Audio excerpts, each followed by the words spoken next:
mais par-dessus toute chose, que la volonté de Dieu soit parfaite. Amen. Parce qu'on n'est pas en train de rechercher nos volontés, on est en train de rechercher ce qui est parfait, qui est la volonté de Dieu. Amen. Et coïncidemment, le dernier voyage de 2015 s'est fait en 2016. Au fait, je pense que c'est le voyage qui nous a le plus impacté, moi et ma famille. Je crois sincèrement que nous sommes retournés de ce voyage transformés. Les autres voyages, je les ai faits peut-être pour le ministère, mais ce dernier voyage que le Seigneur m'a accordé de faire, c'était pour moi personnellement et ma famille. Nous avons été vraiment ministrés. Et le point de vue que je vais partager aujourd'hui, c'est un point qui a été partagé durant ce voyage. Vous voyez, je ne veux pas prendre ça pour moi tout seul. Et ça m'a bouleversé la façon de voir qui a été présentée. Je ne veux pas prêcher le message, c'est dur, c'est impossible de prêcher le message de quelqu'un d'autre. Mais je veux partager l'idée vraiment qu'il a donnée. Et c'était le tout premier message de la conférence. Et je vous dis, il n'y a pas eu une conférence à laquelle où je suis allé où on a parlé des choses que le Seigneur m'a données personnellement lorsque j'ai commencé à les servir.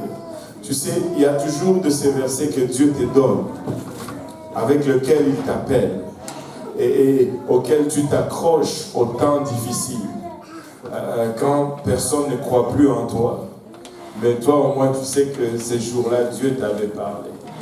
Et tu vois, et quand Dieu vient te rappeler ces choses, c'est parce que c'est un moment important. Un des premiers versets qui nous avait été donné en début de notre ministère, c'est Jérémie 1. On va aller dans Jérémie 1 aujourd'hui. Et Jérémie 1 a été cité. Et on va parler juste de perspective. Comment est-ce que nous allons planifier? Comment est-ce que nous allons établir notre stratégie? Sur quelle base allons-nous établir notre stratégie? Amen. Jérémie 1, 9 et 10. Si vous l'avez trouvé, dites Amen.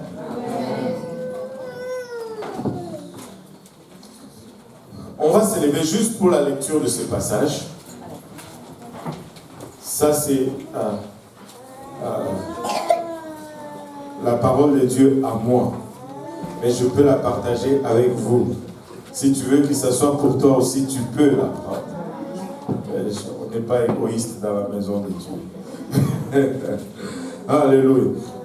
Jérémie 1, verset 9. Puis l'Éternel étendit sa main et toucha ma bouche. Et l'Éternel me dit, voici, je mets mes paroles dans ta bouche.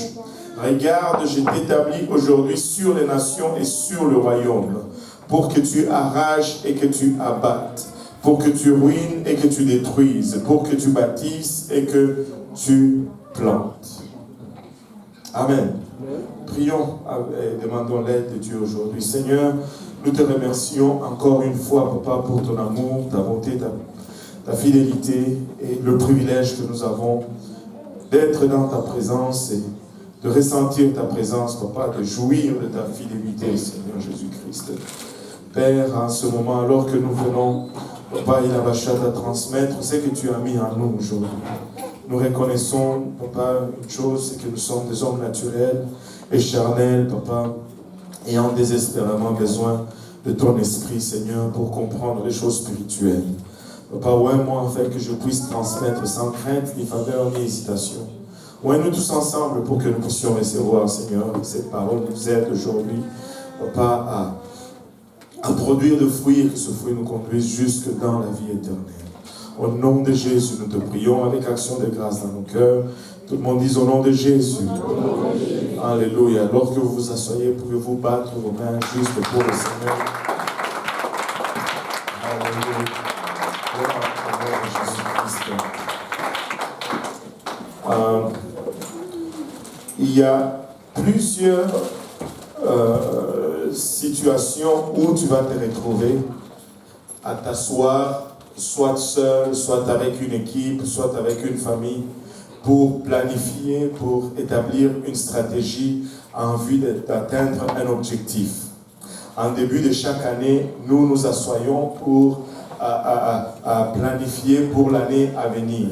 C'est pourquoi le mois de janvier est réservé à la prière et à la planification. On évite des activités régulières pour se concentrer sur ce que Dieu veut pour nous et comment nous allons y arriver en 2016. Maintenant, quel est l'élément le plus déterminant quand tu établis une stratégie? Je vais vous piéger un peu. Qui peut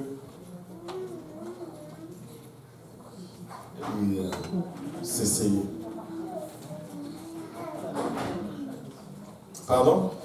C'est quoi? Quel est l'élément le plus important quand tu établis une stratégie? Pardon? L'objectif qu'on veut atteindre. L'objectif qu'on veut atteindre? C'est à partir de l'objectif qu'on va prendre toutes les déterminations pour y arriver. Cette madame est très intelligente.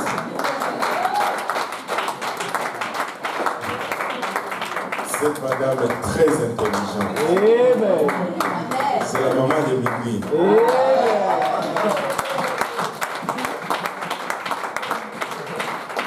La soeur Migui n'est même pas là pour vivre ça. Oui, qu'est-ce qui arrive quand vous ne venez pas à la maison? Anyway. Vous savez, très souvent, on fait cette erreur en voulant planifier par rapport aux moyens que nous avons. Si nous allons planifier selon nos moyens ou nos habilités, nous n'allons jamais atteindre l'objectif que nous voulons atteindre. La chose la plus importante dans la planification, c'est l'objectif à atteindre. On regarde d'abord où on veut arriver, qu'est-ce qu'on veut atteindre, et en conséquence, on dresse le plan. Et maintenant, pensez-vous que Dieu a fait différemment? Dieu n'a pas fait différemment. Dieu a regardé dans le futur avant de commencer au commencement. Techniquement, Dieu a commencé avec Apocalypse. Il n'a pas commencé avec Genèse.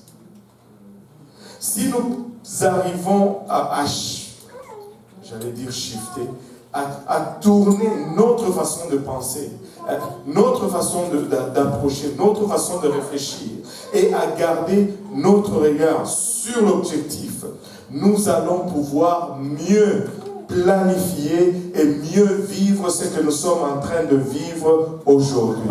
Nous allons être à mesure de mieux endurer ce que nous sommes en train d'endurer aujourd'hui. Nous devons constamment avoir notre regard sur l'objectif. C'est l'objectif qui va toujours déterminer la stratégie. C'est la vision qui dicte la stratégie.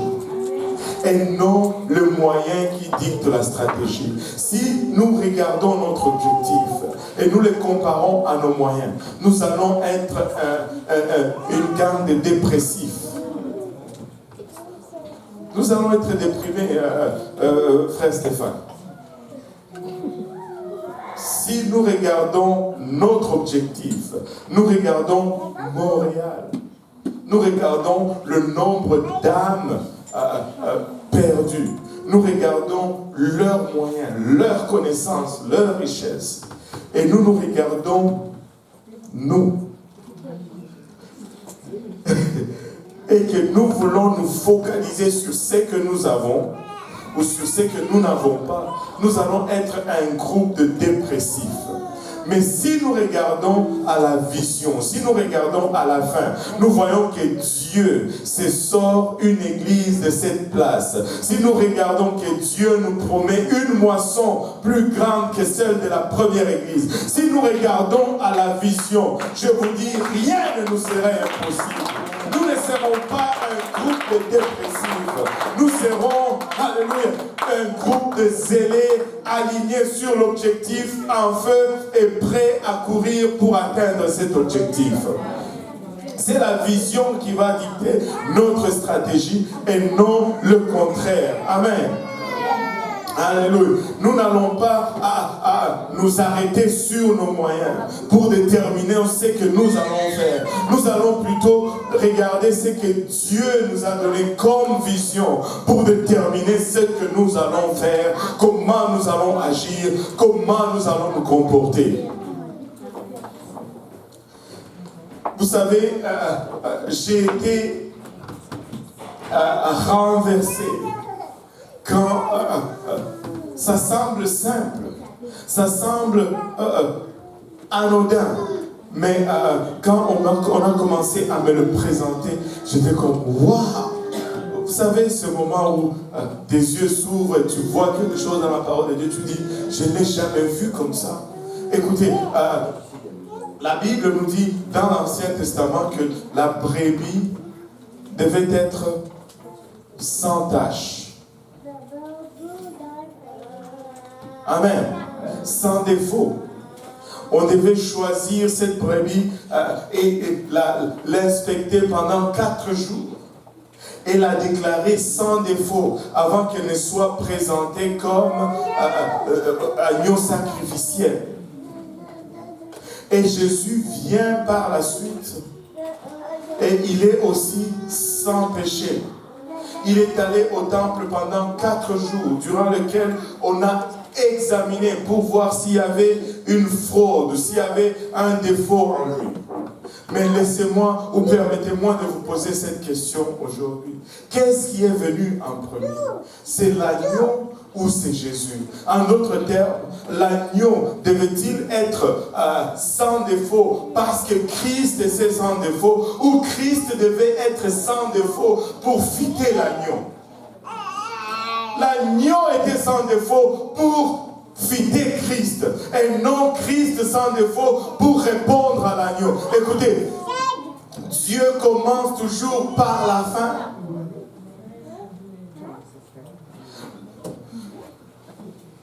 Il a regardé d'abord la fin et il a déterminé ce que devaient être les étapes pour arriver à cette fin. Jamais, jamais, jamais Christ a été sans péché pour correspondre à l'agneau. Mais c'est l'agneau qui a été choisi sans défaut pour correspondre à la vision que Dieu avait. Amen.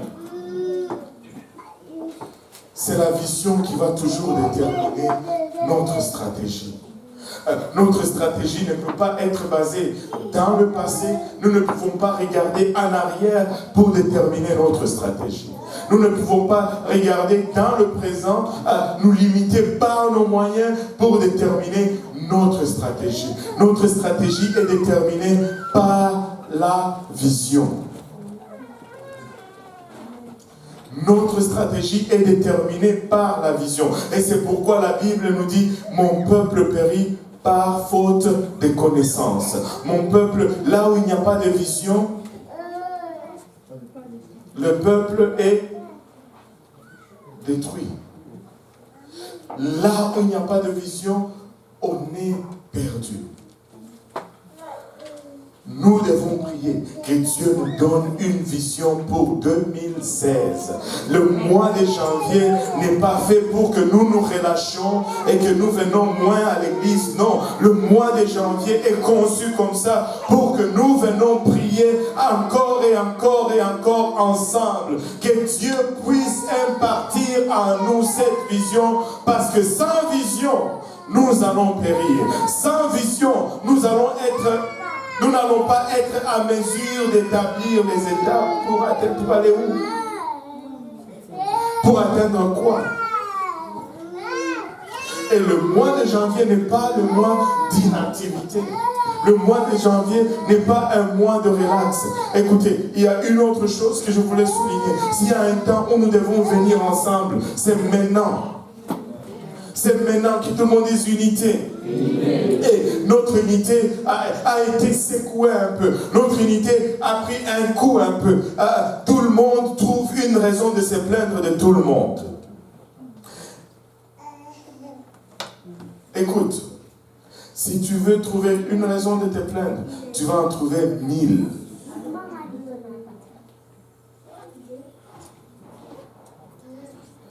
Mais j'ai une bonne raison.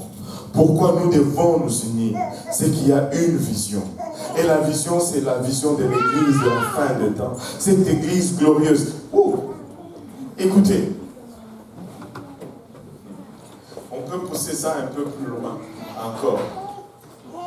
Quand nous regardons dans le livre d'Apocalypse, cette Église qui est présentée au Seigneur, elle est sans tache ni ride. Elle est sainte. Elle est glorieuse. Que tout le monde dise vision. C'est ça la vision. Et c'est cette vision qui détermine et qui dicte la prédication sur la sanctification. C'est très souvent, nous avons difficulté à vivre une vie de sanctification parce que nous regardons toujours en arrière. Nous recherchons la justification de la sanctification toujours en arrière. Non, elle est là en avant de nous. C'est notre vision. C'est parce que nous voulons devenir cette Église que nous devons vivre comme nous le vivons maintenant. C'est parce que nous voulons devenir cette vision. La vision dicte la stratégie. Et s'il y a un temps où nous devons venir ensemble, c'est encore maintenant. S'il y a un mois, une semaine où nous devons mettre un peu de côté nos activités personnelles et venir nous serrer les coudes les uns les autres, c'est maintenant. Il y a quelque chose qui se passe quand nous sommes unis. Il y a quelque chose qui arrive et qui ne peut arriver autrement que lorsque le corps est uni.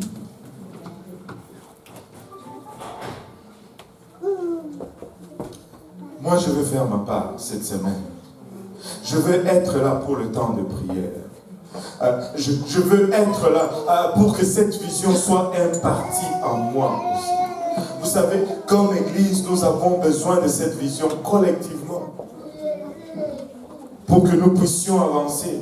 Mais comme individu, j'ai besoin d'avoir une vision pour que je puisse avancer. Sinon, j'arrive à une place où je commence à me demander, est-ce que ça vaut vraiment la peine de vivre pour Dieu? Est-ce que ce que je suis en train de faire vaut vraiment le coup? C'est parce que ma vision n'est plus claire. Je ne vois plus comme je voyais. Ma vision est teintée, ma vision est flouée. Et je commence à revenir et à remettre en question les choses sur lesquelles ma pensée était déjà décidée une fois. Savez-vous la différence? C'est qu'en ce moment où j'avais pris cette décision, ma vision était claire, ma vision était limpide. Mais alléluia, j'ai permis des choses à venir et à embrouiller cette vision. Et j'arrive à une place où je perds la vision et ça affecte directement ma stratégie aujourd'hui. Les temps de prière qu'on appelle, c'est pas un temps où j'ai l'excuse de ne pas venir à l'église. Au contraire, c'est vital, non seulement à notre église comme ensemble, mais à moi personnellement comme individu. Je vais faire partie du corps. Je vais être connecté. Si tu manques, le plus tu manques ces moments où Dieu impartit sa vision dans son église, tranquillement tu vas commencer à réaliser que tu commences à être décalé un peu avec tout ce que les gens font. Il va y avoir une réunion quelconque, tout le monde est excité et toi tu es là, mais Ah, mais est-ce que je dois vraiment? Et tu perds cette joie. La vision. Et tout le monde dit la vision. La vision dicte la stratégie. La vision dicte notre planification. La vision va dicter notre attitude. Et là où il n'y a pas de vision, le peuple périt. Vous savez, nous pouvons reculer en arrière et voir des moments précis où Dieu nous a appelés. Et je crois sincèrement que sur chacun d'entre nous ici, il y a un appel de Dieu qui est placé sur chacun d'entre nous. L'appel, on ne parle pas d'appel seulement pour devenir pasteur. Amen. Le livre d'Apocalypse nous dit que le Seigneur dit que celui qui a soif vienne. Il appelle. Mais on veut réduire l'appel seulement au pastorat. On veut réduire, mais je suis ici parce que je suis appelé. Et Dieu t'a appelé. Je sais que Dieu t'a parlé un jour. C'est pourquoi tu es là. Tu ne pouvais pas être bouché par la parole d'une personne. Surtout dans ce pays, ici, où on est libre. Tu es là parce que tu as... Pas parce que quelqu'un t'a forcé. Amen. Mais c'est Dieu qui t'a appelé. Il n'y a que la parole de Dieu qui peut le faire. J'écoutais un enseignement et il disait ceci: la parole de Dieu est une épée à double tranchant dans le livre d'Hébreux, qui est capable de séparer moelle et jointure, corps, âme et esprit. Âme et esprit. Phénoménal. On a toujours lu cela, séparer âme et esprit, séparer âme et esprit. Avez-vous réalisé pourquoi il doit séparer âme et esprit? Parce que l'âme c'est notre être intérieur. C'est cette dimension dans laquelle nous avons nos émotions, nos sentiments, nos décisions se font dans l'âme. Mais cette âme est remplie de la logique du monde de chaque jour que vous avez appris à l'école, dans la maison et toutes ces choses. Et quand tu viens à l'église pour la première fois, tu entends ce qui est dit et tu vois ce qui est fait. Tu te dis, mais ils sont fous. Qui a dit ça? Bon, alléluia. Au moins des gens honnêtes. Les autres, vous avez dit ça, mais vous... Il dit, mais ça n'a pas de sens. Ça n'a pas de logique.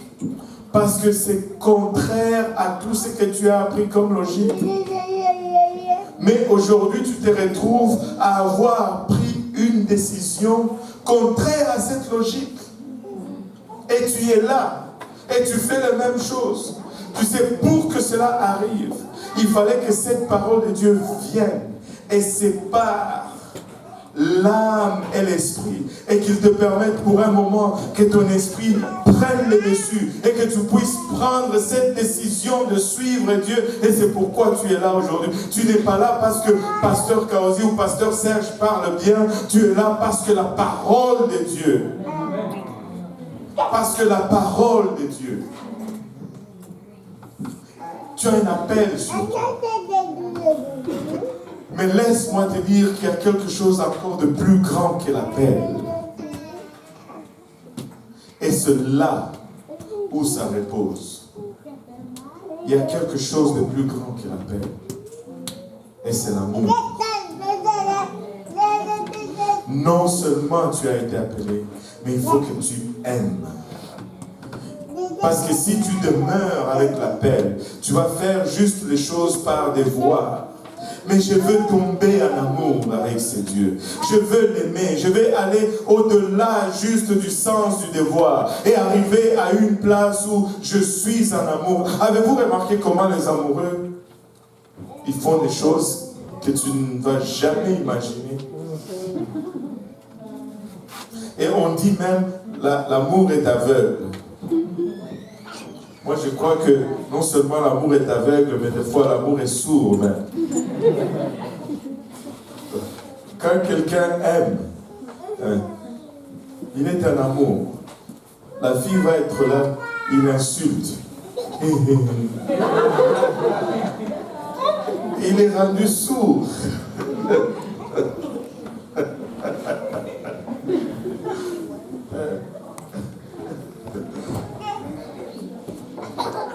Nous voulons tomber en amour avec ces dieux. Nous voulons aller au-delà de l'appel, mais être en amour avec Dieu. Je vais aimer Dieu. Parce que, écoute, seul l'appel ne peut pas me garder. Je dois tomber en amour avec la parole de Dieu, avec la maison de Dieu et avec ces dieux.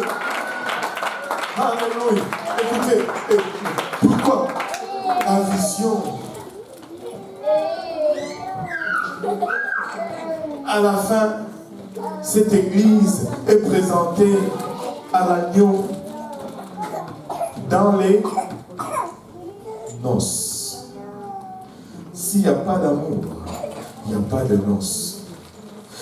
La vision dicte la stratégie que je dois prendre pour arriver à la place où je dois arriver. Pour qu'il y ait noces, ça ne prend pas seulement l'appel, ça prend que je tombe en amour avec ces dieux, que je lui dise oui, je le veux. Pour les meilleurs et pour les pires, dans la maladie et dans la santé, dans la misère et dans la prospérité, et tout ce qu'on dit qu'on veut. Mais écoutez, nous le disons, pour le mariage ici, qui l'ont dû car je les ai entendus ici, pour les meilleurs et pour les pires. Oui, je vais vous laisser tranquille, les autres sont plus frais. Vous avez dit pour le meilleur et pour le pire. Je ne veux voir personne dans le bureau qui vient me dire, oh pasteur, je ne pensais pas que c'était aussi pire que ça.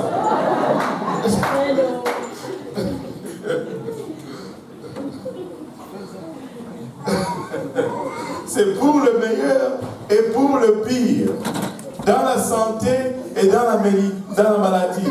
Dans la prospérité et dans la détresse. Si ceci est l'image de notre relation avec Dieu, pourquoi est-ce que nous voulons abandonner Dieu quand il ne nous guérit pas?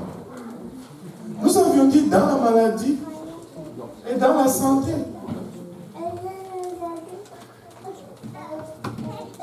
Oh, là vous me laissez tomber là.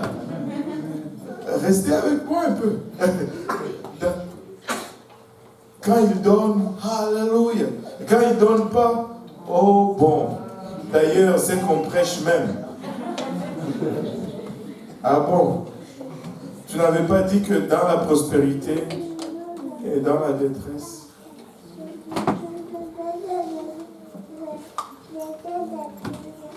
Écoutez, juste l'appel, c'est bien.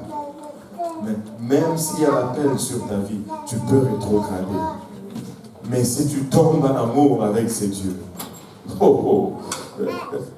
si tu l'aimes, tu vas passer des heures au téléphone avec lui. Ça ne va pas t'inquiéter, la facture de ta longue distance. Même lorsque la tempête tombe, tu vas sortir et déneiger la voiture pour aller les chercher à son travail. Écoute, je vois comment les amoureux font. Et après, quand ils disent qu'ils aiment Dieu, je commence à douter. Parce que je vois ce qu'ils font quand ils disent qu'ils aiment. Il n'y a plus de distance quand on aime. Subitement, tout devient proche. Subitement,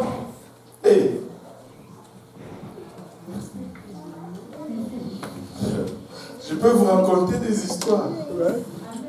J'en ai vu qui ont passé des nuits dehors. devant l'appartement de leur dulcinée. Amen. Quand on aime, tu passes, tu trouves la personne qui dit, qu'est-ce que tu fais ici?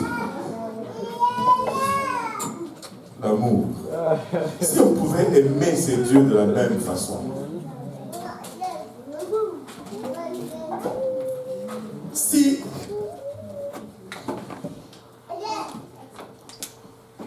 quand on aime, il n'y a plus de distance. Anyway, juste une dernière pensée à partager et on va venir à prier. On va venir prier. Le succès. Qui veut réussir? Qui pense qu'il a ce qu'il faut pour réussir? Pourquoi il y a moins de mains? Mais non. Votre réussite ou votre succès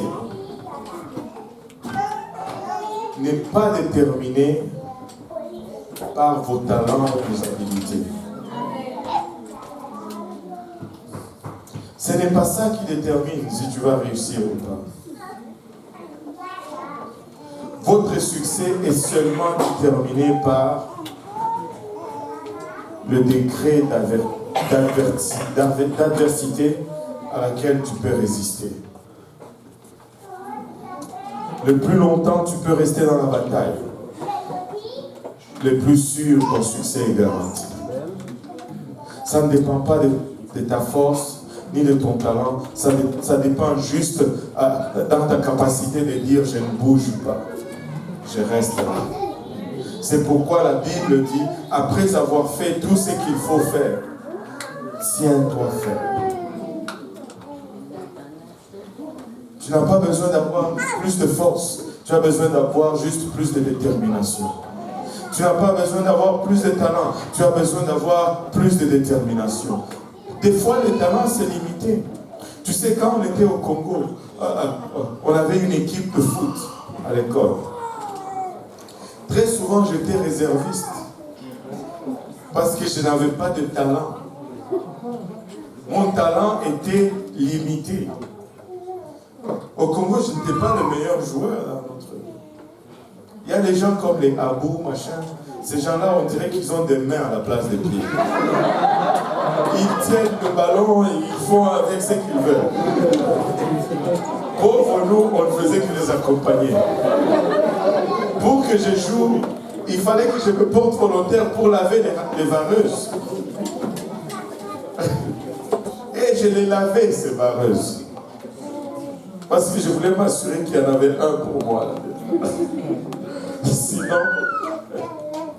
Mais éventuellement, j'ai fait partie de l'équipe.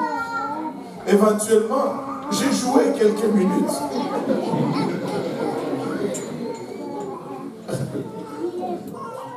Je reste là. Je veux. Tu ris de moi, je reste.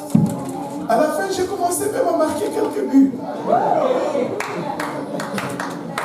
Tu sais, c'est genre de tu marques un but, toi-même tu es comme wow! Hey! J'ai marqué!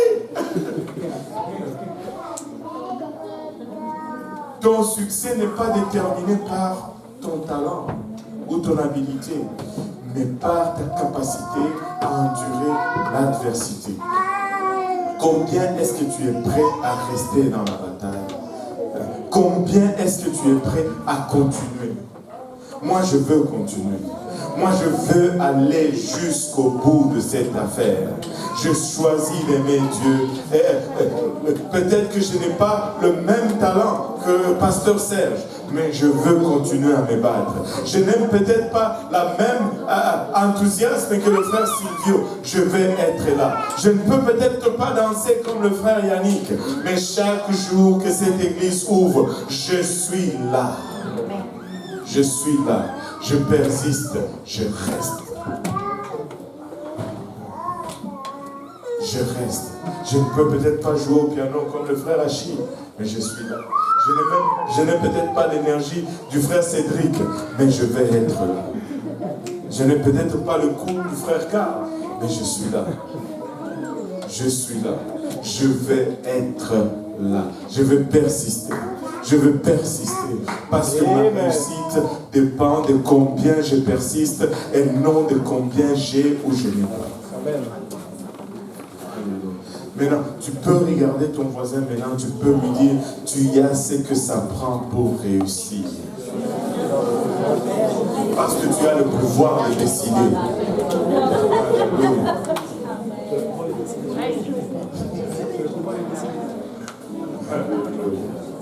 Gloire au nom de Jésus. Maintenant, si on peut s'élever tous ensemble, et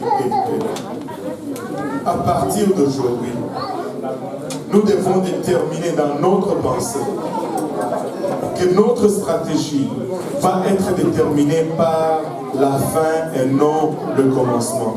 Dieu n'a pas commencé à Genèse et il est allé en faisant les étapes jusqu'à Apocalypse. Non, il a commencé avec Apocalypse et il a établi les étapes après pour arriver jusqu'à Genèse. Parce que la stratégie n'est pas déterminée par le moyen ou les talents. La stratégie est déterminée par la vision ou la fin. Jésus-Christ n'était pas saint, sans péché, pour fitter l'agneau. Mais l'agneau était sans défaut pour fitter Jésus-Christ.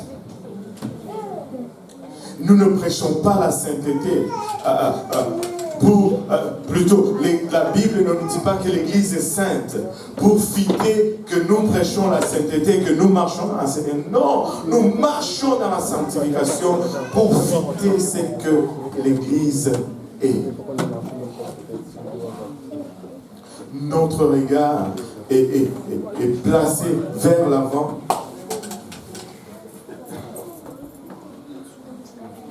On va venir en avant.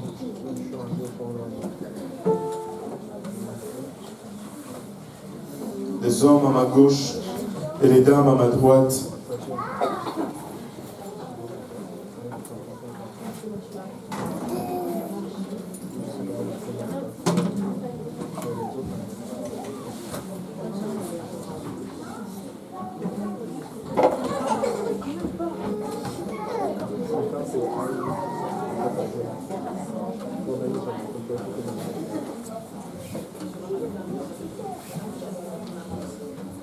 Et nous allons prendre le temps de prier le Seigneur.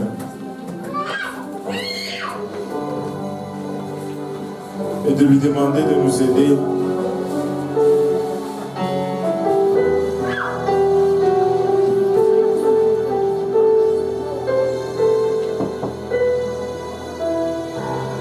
À avoir le regard fixé sur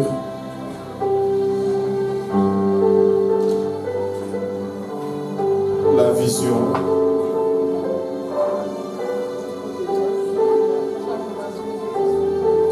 Et ce qu'il a en réserve pour nous.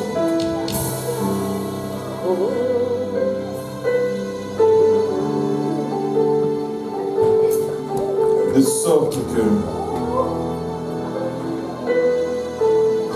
nous puissions avoir les meilleures stratégies et atteindre ce qu'il a pour nous.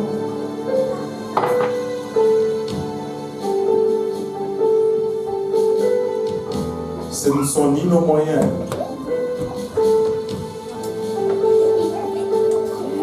ni les circonstances qui vont dicter notre stratégie. Et c'est notre vision qui va dicter notre stratégie. Et nous sommes ici pour rester. Parce que nous sommes déterminés à avoir du succès. Peu importe la quantité de talents, peu importe ce manque de talent, mais nous avons la détermination que ça prend